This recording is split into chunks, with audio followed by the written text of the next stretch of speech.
Tyrique, what did Will Levis ever do to you? Wears Titan jersey. Yeah, that's all it took.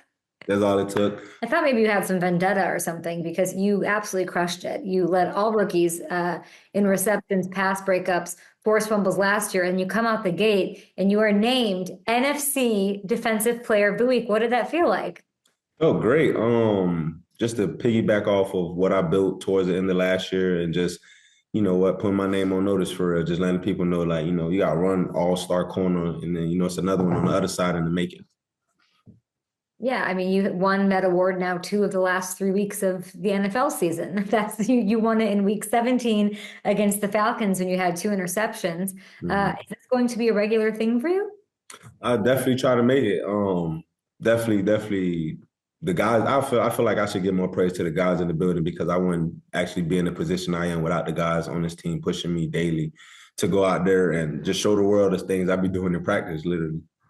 Well, give them some love. Who do you want to call out? Call out the whole D line. Shout out to y'all boys. And then, I call out Jaylon Johnson, for showing me how to stay calm, showing me what it really takes to be a corner in this league. What kind of leader is he? He definitely a cool, calm, collect leader. He ain't with the hoorah, he ain't with the yelling, he ain't with all this. Like if he sees something in the film room or on the field or even in walkthroughs, he's, hey, let me check it out, Rick. Let me talk to you. Let me tell you how I see it, and let me talk to you how a peer would talk to you instead of a coach, so I can get a better understanding for what he's trying to say. What were they saying to you after your first touchdown of your career? Honestly, I blacked out. I don't remember the whole moment, the whole time he celebrating on the sideline was just like adrenaline rush. I can't remember what everybody's saying on top of, my helmet getting slapped by everybody. So What does your phone look like after the game? it's still buzzing right now as we talk. Yes, Like it's crazy. it's buzzing. I had to turn the notifications off and missed a couple calls from my mom, and I had to hear about those. I'm sure. Well, hopefully, have you called her back? Yes, definitely, definitely. First thing I did was call mom back. Caleb said that he called it on the sidelines right before the play. He said there will be an interception. Do you believe him? I believe him because I actually called the interception this preseason myself. When Terrell Smith called his interception, I was on the sideline and I was like, Smitty, you gotta work. We know it's coming over here. And 3 seconds later, Smitty is running down the sideline with the ball. So I might not have heard it. The people around him might have heard it, but I definitely agree with him. Are you a guy who visualizes things and manifests things? Yes, I always visualize it because I feel like if you visualize it, you can take the anxiety and the pressure out the moment. And when the moment actually happens, it's a for sure thing because you already done visualized it, you already done felt it, you already kind of put yourself and your body in this state where you feel like you did it before. So when it happens, and on to the next play. You said you blacked out, then you're celebrating after. I hope you remember that. Like after the game locker room, you hopefully.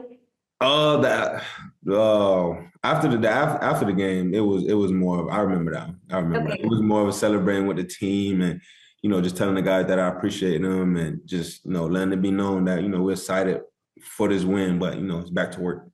Did you happen to play some Panic at the Disco in the locker room Oh no, after? that's on the way home. That's on the way home. That's That's on the true. way home. That's on the way home. What is your connection with Panic at the Disco? I saw that it's on like a Bears Instagram post about you singing "I Write Sins, Not Tragedies." What a beautiful wedding. What a beautiful wedding.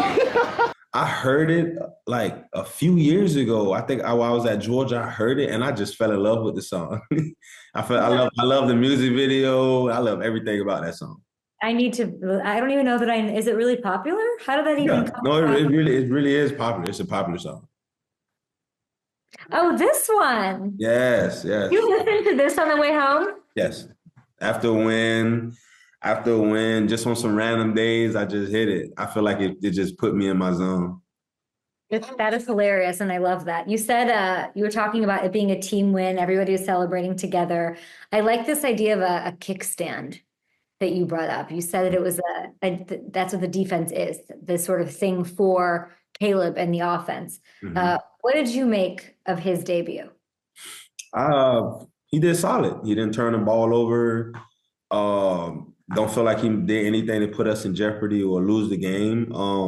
I know people expected Caleb Williams to come out and throw 10 for 10, 1,000 yards the first game, but we just watched him go out there and handle business. He didn't turn the ball over. He didn't put the defense in a terrible spot to go out there and play with our backs against the wall. He did what he had to do. We know what type of offense this is, and we know what they do to us in practice. So we just waiting for them to put that together and just showcase the world. So just, me coming with the kickstand is just the fact that we know him coming in as a rookie and him having all this pressure, him having to live up to the expectations of himself and others. We just know for a fact that we're gonna have to be there a lot more than, he might have to be there for us this season. You're the kickstand. You're not going to let your quarterback fall off the bike, it sounds like. Yes, ma'am, never. I'm inferring, I don't want to put words in your mouth, basically saying, no, he did fine, but there's way more to his game. Can you explain? Yes, it's a whole lot more to his game, far as him getting comfortable and reading the field. And, he also a dual threat quarterback, him getting out of the pocket, showing off his legs. I feel like it's a lot more on the table that he hasn't shown, but I feel like what we went out game one and what he did and how he handled the adversity and how he kept the offense moving forward as he should, he did a good job on my end. Jaylon Johnson, we were just talking about him, is a cool leader. He's not into hoopla, all that, but Sunday is hoopla.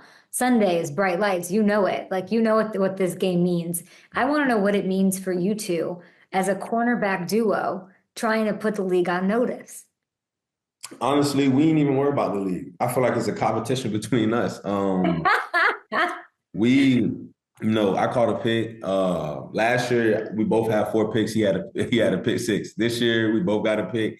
I started off with the pick 6. So it's just a battle between us. We know he's an all-pro corner, and we know that I'm an all-pro corner in the making. So just seeing him every day come to work, just making us realize that we the best in the nation and that we're gonna compete between each other for the most interception, the most PBUs, and between us competing between each other, just gonna put us at the top. Now, you gave love to the defensive front. I thought that you and Jaylon were, I don't know how competitive you were, but TJ Edwards told me yesterday that everyone's selfless. Everyone knows it's one job, but it really gets competitive. Who's more competitive, you and Jaylon, or you and Jaylon versus the guys up front? I would say I'm always gonna give it to me and Jaylon. I definitely think me and Jaylon. But I would say I would give it to the guys up front because they know for a fact that this defense do not, function without them. The front 7 or the front 6, and they know that they got to stop the run. So they competing every day who can stop the run, who get the most sacks, who get the most QB hits. That's something that we preach every day and that the D-line come out here and do. And the linebackers know for a fact that they got to step up and stop the run, and they know the back 4 got it. Number 1 rushing attack, you know where it is right now. Mm-hmm. Down in Texas. I can't wait. I saw Jaylon said on Instagram that I ain't letting shit fly. You boys got a travel ban. So you got a travel ban. You got to check in with us before you board any flights. Everything is, if we say everything is canceled, it could be clear skies. It's canceled today. What if you have clear? What if you have TSA pre-check? Can you fly? There ain't no TSA pre-check. Everything run through us. But you got a private jet. No flying? It gets shot down. We have to come up with a nickname for you and Jaylon. Yeah. Now we actually think that we just came up with a handshake. We don't even do handshakes. We just did you get a pick this week? Nah. Then all right. It's just more like who can get the most PBUs in the game, who can get the most picks, who can make the most tackles. Last year I had the most tackles to him. We had the same interception, PBUs. So we just trying to figure out what stat we can get better at. I mean, CJ Stroud's going to see this. Yes. What are your thoughts? Far as from what I see, a great dude, great quarterback. His team believe in him, and he puts his team on his back when he needs to. But you got to play the Chicago Bears, and we are who we are, and we know what we stand on, and we know our standards. So you got a great run game, great quarterback, like you're talking about. They have great wide receivers too. But your secondary practice against top wide receivers all offseason, right? All preseason. How has going up against that Sherper Keenan, New Rome, who's a hard worker, I know he's a little banged up, DJ Moore, amazing, underrated wide receiver, in my opinion. How have they helped you this going into this year, prepping for stuff like Stephon and Nico and Tank?